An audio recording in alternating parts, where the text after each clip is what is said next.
గంగవరం పోర్టులో కార్మిక చట్టాలు చాలా దారుణంగా హరించబడుతూ ఉన్నాయి.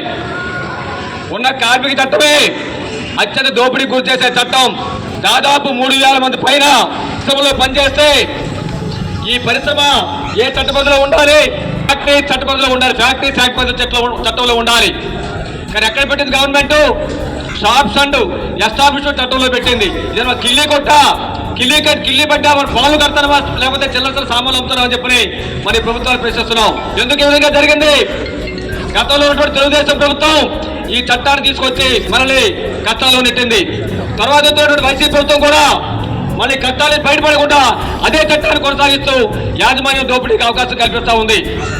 అందుకని మనం డిమాండ్ చేస్తున్నాం, గంగవరం పోర్టులో పనిచేసేటువంటి సంస్థ కార్మిక వర్గానికి న్యాయం జరగాలని చెప్పాలంటే ఈ షాప్స్ అండ్ ఎస్టాబ్లిష్ చట్టాన్ని వెంటనే రద్దు చేయాలి. దాని స్థానంలో మనల్ని ఫ్యాక్టరీ సెక్టర్లోకి గంగవరం పోర్టు తీసుకురావాలని చెప్పి సిపిఎం పార్టీగా డిమాండ్ చేస్తూ ఉన్నాం.